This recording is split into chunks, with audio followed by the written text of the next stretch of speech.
Bismillahirrahmanirrahim. Assalamualaikum warahmatullahi wabarakatuh.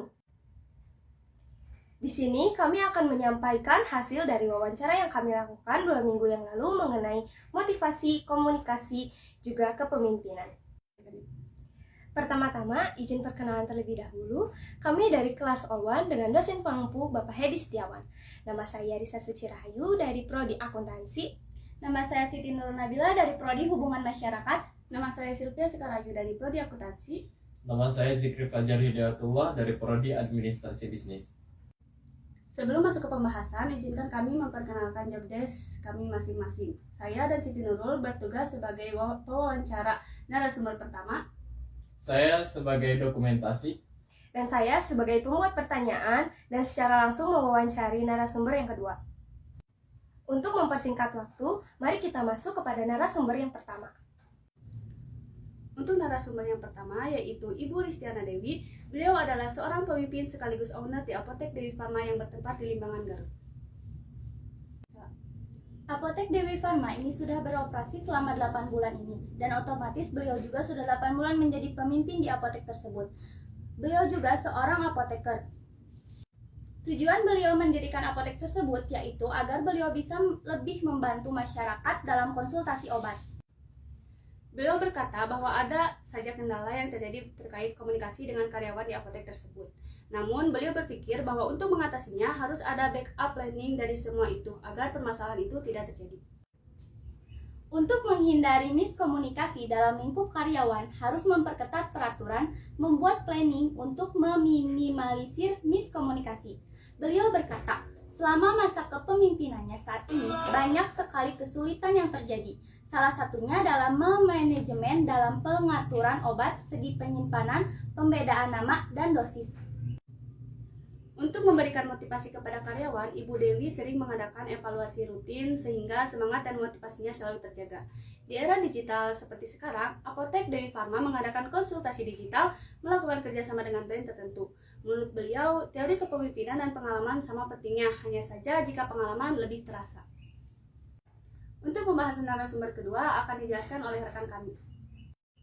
Nah, untuk narasumber kedua ini beliau berasal dari perusahaan kuliner yaitu restoran Capstore di Bogor dengan nama manajer bagian F&B Ahmad Jojo yang telah berkecimpung menjadi manajer selama kurang lebih 11 tahun. Pertanyaan pertama yang diajukan yaitu apa saja permasalahan yang timbul selama Bapak memimpin? Jawaban daripada narasumber yaitu permasalahan yang sering muncul adalah mengenai komunikasi, yaitu miskomunikasi internal antara manajemen dengan staf, perusahaan, dan karyawannya.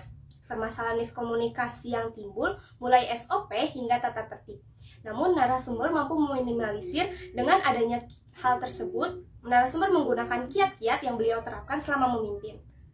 Pertanyaan yang kedua, bagaimana cara Bapak membackup karyawan yang melakukan kesalahan dan bagaimana Bapak bertindak? Narasumber menjawab, untuk backup dan memperbaiki kesalahan yang timbul karena persepsi, biasanya beliau melakukan triat dan evaluasi terhadap karyawan yang melakukan kesalahan. Namun untuk minimalisir kesalahan seperti yang disebutkan, beliau menerapkan training dan coaching kepada para karyawan yang baru bekerja untuk lebih mengenal produk knowledge di bidang pelayanan. Untuk pertanyaan ketiga, gaya kepemimpinan seperti apa yang Bapak terapkan? Beliau menerapkan pendekatan persuasif, di mana pendekatan ini bertujuan untuk mengubah sudut pandang dan sikap maupun keyakinan seseorang antara beliau selaku manajemen dengan karyawan agar lebih menjadikan karyawan sebagai tim, keluarga, maupun partner. Jadi, kedekatan emosional yang beliau bangun agar karyawan dapat lebih nyaman dalam pekerjaan. Pertanyaan yang keempat, bentuk motivasi apa yang Bapak berikan agar para karyawan dapat berkembang? Narasumber menjawab, terlepas dari pengadaan training dan coaching, beliau juga memberikan asesmen sebagai bentuk evaluasi. Biasanya setelah evaluasi sebagai bentuk motivasi, beliau memberikan award atau achievement. Contohnya dengan mengadakan best employee setiap bulan berdasarkan dengan analisis kerja karyawan agar mereka selalu semangat, agar semua karyawan juga termotivasi untuk menjadi yang terbaik. karena ada level yang harus mereka untuk penuhi standar kompetensi perusahaan. Bentuknya bisa berupa bonus ataupun sesuatu yang diberikan dengan tujuan untuk mendorong karyawan agar terus berkembang. Untuk pertanyaan kelima yaitu tantangan ketika pertama kali memimpin. Tantangannya yaitu dengan menyamakan persepsi, visi misi antar manajemen dan karyawan yang baru terjun di dunia kerja. Sulit menyampaikan visi misi untuk mencapai sebuah tujuan dari perusahaan. Hal tersebut adalah tantangan bagi beliau saat pertama kali memimpin. Pertanyaan selanjutnya, antara teori dan pengalaman, manakah yang lebih penting? Narasumber menjawab bahwa teori dan pengalaman dua-duanya sangat penting. Dua hal tersebut harus balance. Berbicara mengenai seorang yang cukup luas knowledge-nya, tapi tidak dibarengi dengan pengimplementasian yang dia pelajari, itu sama saja bohong. Dua-duanya tidak dapat terpisahkan. Untuk pertanyaan terakhir, tantangan seorang pemimpin di era digitalisasi. Berbicara mengenai teknologi, kita harus lebih aware dan peduli dengan perkembangan teknologi, apalagi di zaman digitalisasi ini. Mengetahui bagaimana kita dapat menjelaskan teknologi digital terhadap produk jasa yang diberikan dengan pasar. Melalui pengenalan medsos, bagaimana kita melek terhadap apa saja yang berhubungan dengan medsos ke pasar. Tujuannya adalah bagaimana produk kita sampai kepada customer. Selanjutnya kita masuk kepada kesimpulan dari hasil dua wawancara ini.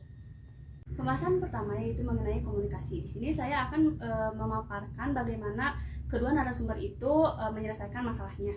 Jadi kedua narasumber dengan pembahasan topik yang sama, tentu saja setiap perusahaan meskipun berbeda-beda tetapi selalu ada masalah miskomunikasi dalam menjalankan organisasinya.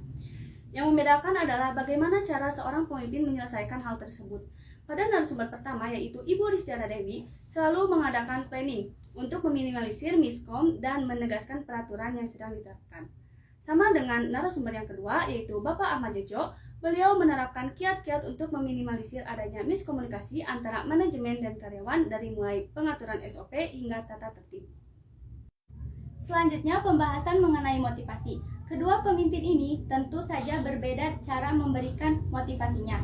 Bu Ristiana mengadakan evaluasi rutin dengan para karyawan agar semangat dan motivasinya selalu terjaga. Sedangkan Pak Jojo memberikan asesmen sebagai bentuk motivasi dan achievement sebagai bentuk kepada karyawan. Contoh penerapan adalah beliau memberikan penghargaan terhadap karyawan terbaik setiap bulan untuk memotivasi karyawan lain agar dapat mengejar standar kompetensi yang unggul. Untuk pembahasan ketiga yaitu mengenai perorganisasian. Dua pemimpin itu berbeda cara membackup kesalahan yang dari karyawannya. Narasumber pertama menerapkan sistem evaluasi untuk selalu membackup kesalahan, juga membuat planning ke depannya untuk meminimalisir kesalahan yang akan terjadi. Narasumber yang kedua biasanya beliau melakukan triad evaluasi terhadap karyawannya, dan terlepas dari itu beliau mengadakan training dan coaching untuk meminimalisir hal tersebut. Kemudian pembahasan mengenai kepemimpinan. Di sini saya mengambil gaya kepemimpinan yang diterapkan dari masing-masing pemimpin. Narasumber yang pertama menekan kepemimpinan demokratif, di mana narasumber tersebut menyertakan semua karyawan dengan perlakuan yang sama dengan pendekatan dua arah.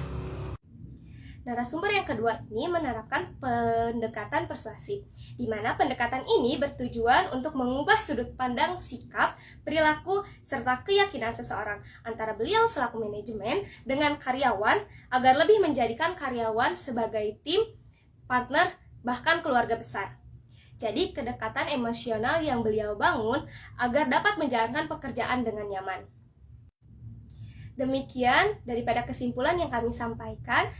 Kurang lebihnya mohon dimaafkan. Wassalamualaikum warahmatullahi wabarakatuh.